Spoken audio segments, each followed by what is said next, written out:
Mankind's desire to fly through the air has inspired some of the most exciting scenes in the movies. Action! And get my book. Then come find us. We'll be ready for them. Get moving! Down that hole! Hollywood owes its aerial exploits to the gravity-defying skills of the special effects wizards. Cut. Creating images of flight for motion pictures requires the combined talents of many highly specialized individuals. Mostly what I need from Terry is to be able to rotate and to pitch like this. In a controlled Today, we'll take an inside look at the Disney film Hocus Pocus and see how Bette Midler and her fellow witches are kept airborne for scenes of breathtaking broomstick aerobatics. So climb aboard and don't look down. Join us as we take to the sky with the masters of cinematic flight on Movie Magic.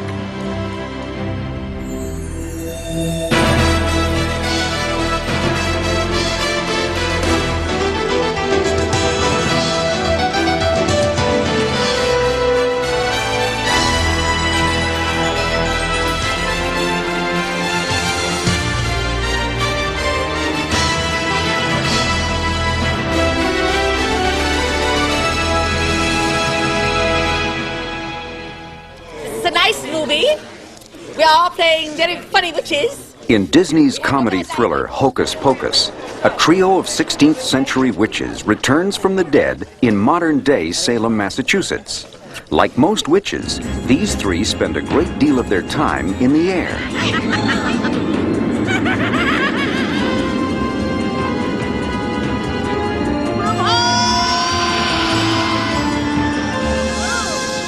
Today, we'll see how special effects artists employ such distinctly different techniques as wire rigs, specialized cranes, and miniature puppets to create the illusion of witch flight. The challenge is to have all the different techniques come together such that it is seamless, so that the audience is not seeing, oh, here's a puppet shot, oh, here's a blue screen shot, but in fact, what they end up looking at is a whole flying sequence. Effects producer Carolyn Soper and effects supervisor Peter Montgomery of Buena Vista Visual Effects, or BVVE, are responsible for overseeing these complicated effects.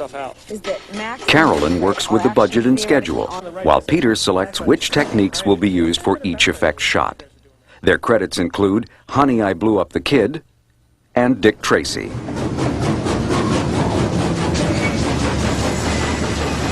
On Hocus Pocus, Carolyn and Peter are fortunate to work with highly respected mechanical effects specialist Terry Frazee, who is in charge of the wire work. But Terry, is this supposed to be down around here or all the way up under my rib cage? Terry's background includes 28 years of effects work on such films as Star Trek VI and 1941. But his experience in wire work goes further back than that. His father, Logan, has been flying people since Forbidden Planet in 1956. My brother and I worked for my father, and now my son works for myself. And then hopefully maybe his son will work for him. Keep it in the family. Here at Walt Disney Studios, on the set of Hocus Pocus, Terry has a full slate of complex flight sequences. While stunt people are often called upon to perform in wide shots, most of this wire work must be performed by stars Bette Midler, Sarah Jessica Parker, and Kathy Najimy. Maybe on my resume at the bottom where it says all the things you do, I can say act while flying.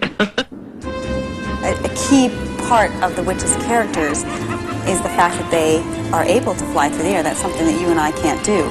If we only use puppets, if we only use stunt doubles, the audience would never believe that they had that ability. In rigging the flying system, Terry must pay careful attention to every detail. The success of the film and the safety of the stars depends upon practiced procedures with no weak links. Terry's crew first secures 20-foot lengths of steel pipe to the rafters. A trolley with bearings travels up and down the pipe.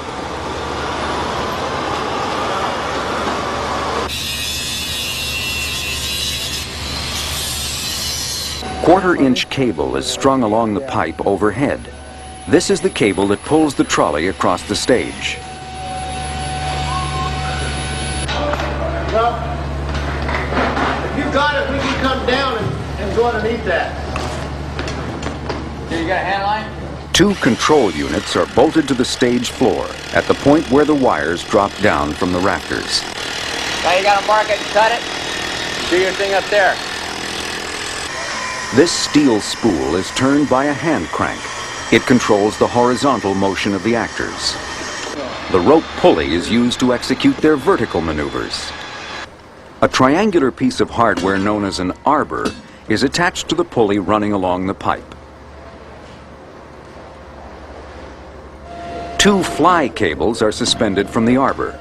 Frazee has chosen a cable that is nearly invisible to the camera, yet strong enough to carry a payload of up to 1,200 pounds. I can't think of anything that would be weaker Still, than the weights anything are else. just hanging on the cable. The lag bolts aren't taking anything. Right, well, The weak maybe link would this be here. the 500-pound cables on you, probably. No, how about the 1,200-pound cable? Yeah, they're 1,200. 1,200-pound cables would be the weak link right there. Once the flying system is assembled, it is first tested with a sandbag. Then Terry tests the system himself. The flying harness Terry has chosen allows the actors to carry their weight with their hips and legs. The fly cables are attached to picks on either side of the harness. The picks are adjusted to perfectly balance the actor.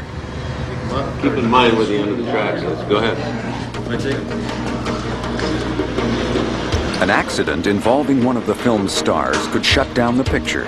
So only when he is absolutely sure that the system is safe will Terry give his approval to fly the actors.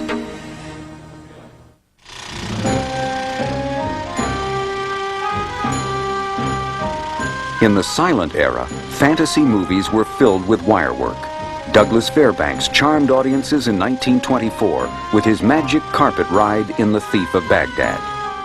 Fairbanks' flying carpet was rigidly supported by a metal plate underneath and held up by 6 strands of piano wire hanging from a 90-foot crane. Wire-rig flying was turned into an art form by the legendary Howard and Theodore Lydecker in the 1930s and 40s. Their revolutionary work on the Republic Pictures serials brought newfound excitement to flying scenes.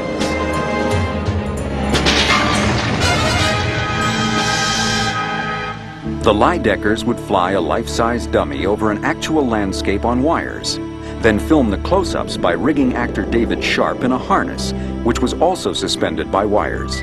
This technique is still in use today.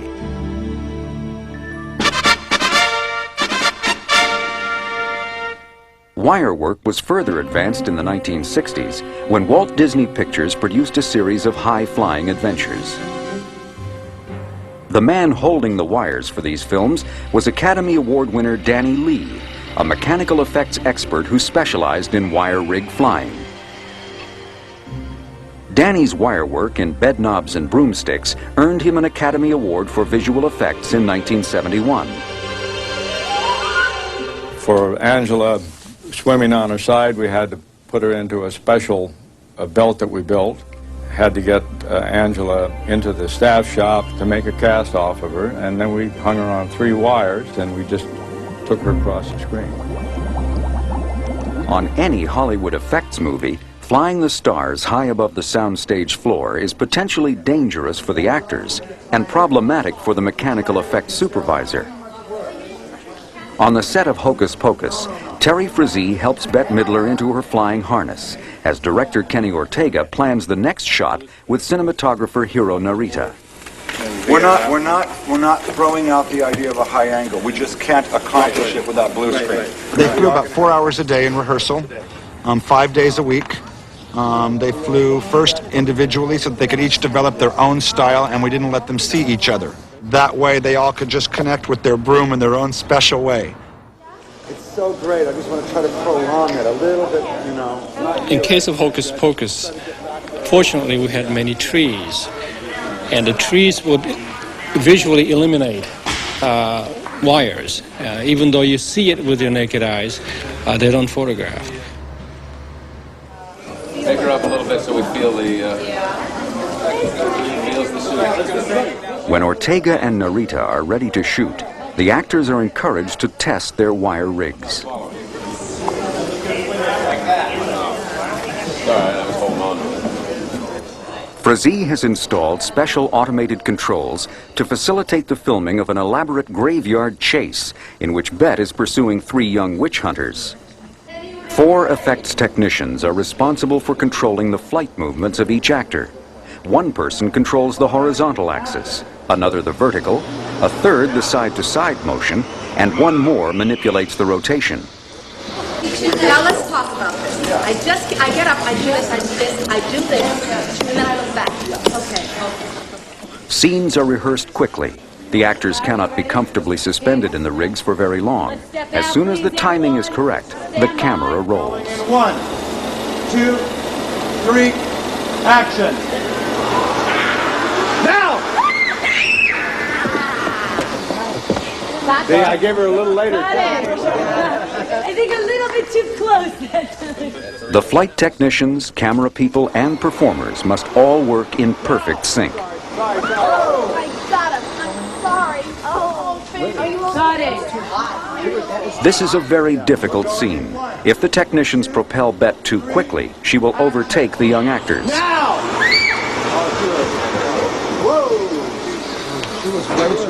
But if she is too far behind, her victims don't appear to be in danger. That was perfect for me. Can we do this again, please? Kenny, are we doing this again? Pick her up, Don. We're going in 1, 2, 3, action. Now!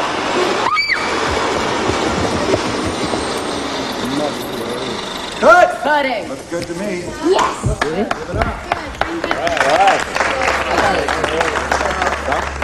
The special effects crew, which was led by Terry Frazee, did such a great job, and I never had any fear that anything was going to happen to me. I would do it again. I wasn't afraid. It never occurred to me that I could fall. Now it occurs to me that I could have fallen. When you see Bette Midler 30 feet above the stage, and it's clearly Bette Midler, and there's no pads underneath her, there's nothing better. Action. Later on Disney Stage 1, the stars work on the close-ups that will go with this scene. Go to hell! I did that, thank you. I found it lovely. As we have seen, wire work will be used for the wide shots. The key piece of equipment required in shooting flying close-ups is called a teeter rig. This counterweighted crane is perfect for getting tight, low-angle shots of the stars. The teeter rigs are definitely more comfortable for the actors. I mean, they're sitting on a chair. They have a wider range of movement in their upper body. It allows the actors to think about the emotions that they're trying to portray. BV marker. Due to its massive substructure, the teeter rig is suitable only for tight shots. But it is amazingly flexible in terms of 3-dimensional movement. We put them on this crane, which is capable of raising them up possibly 14 feet in the air. We can dolly it down so we give them some motion.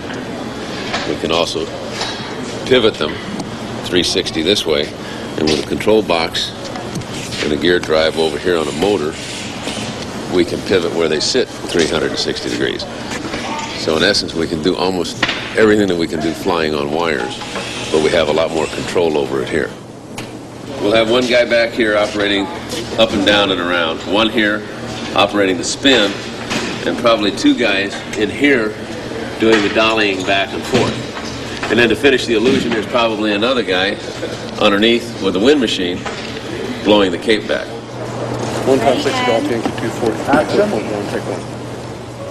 Most importantly, the teeter rig gives the actors the freedom to play their parts in a safe environment.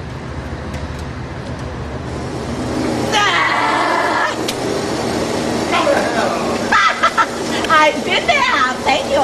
I found it quite lovely. I will be my friend. Actors aren't the only ones who fly in the movies.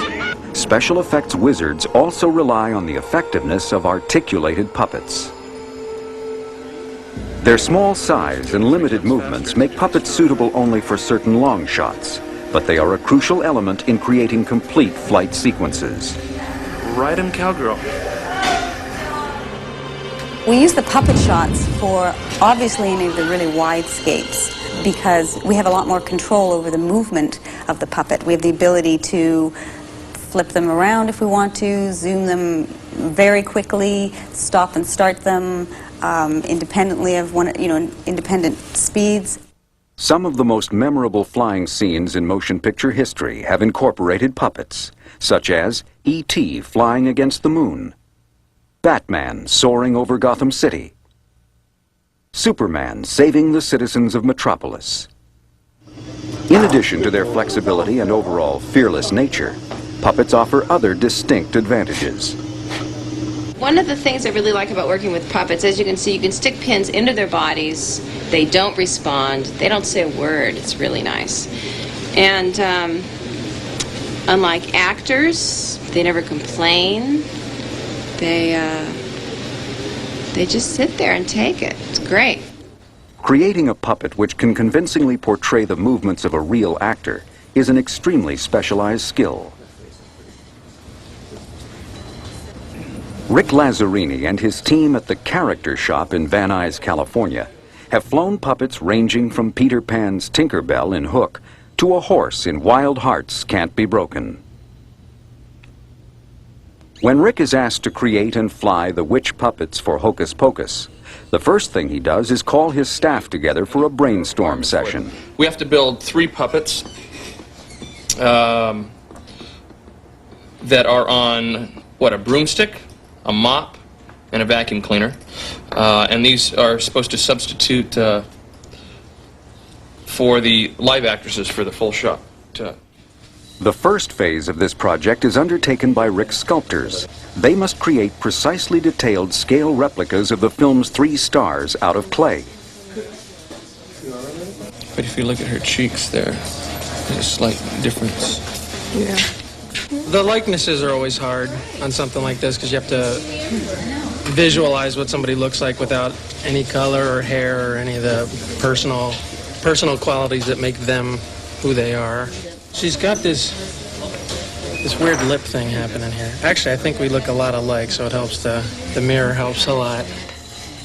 The technique that Rick uses to animate the witches is rod puppetry. This involves manipulating the figure with slim rods. It's real smooth. This is set up right now. I'm puppeteering from behind. This would be good for a profile shot. We could easily turn this around if you wanted to do a front-on shot, and then I would be directly to the side. Is there any way, like for example, would there be any way, if we know we're doing a profile shot, to insert the rod from the side but still get the side-to-side motion? I think so. Once the sculpted figures are completed, molds are made from dental stone, the same material used to produce false teeth. And you can see how we inject the foam in here with the skin. From these molds, the final puppet figures are cast in foam latex. This gets trimmed and finished and painted. Each puppet will require props, costumes, and hair which appear lifelike when the figures are filmed. Turkey feathers are sometimes used to represent hair on puppets. In this instance, however, soft inner layers of actual human hair were deemed to have the best weight and consistency. It's time for Kathy's fitting. Costuming is also tricky. Not only must the fabric patterns match those worn by the stars, but the garments must flow properly in flight. Now, when I operate her, in my mind, I think that I'm Sarah Jessica Parker. And we're using very, very fine silk on this because when the wind blows it, it blows really nicely. It looks very realistic, like a real witch. When the puppets are complete, Rick takes them to an effects stage at Disney Studios, where Peter Montgomery supervises the filming. What we're trying to get is to look like she's flying and lifting herself up. Like she's going like this. And looking a bit and then going back into the flying. Okay, let's shoot this thing. Stand by. And if you can tell when the camera's rolling, raise your hand. Everybody? A lot of hands there. Action! When we're puppeteering, we try to be a little more graceful. We're trying to create the illusion of them being self-propelled or floating. As puppeteers, we imagine that we're doing the same thing, and what would we do if we were on something like that, if we were flying like Superman? When this filming is complete, BVVE takes over and integrates the puppet footage into a background aerial shot of Salem. This show, Hocus Pocus, is being shot largely on sound stages. And as a result, it feels small. And we allow the show to feel big. We allow it to feel like it's shot outside and not shot inside a phone booth. Finally, all of the individual shots are edited together.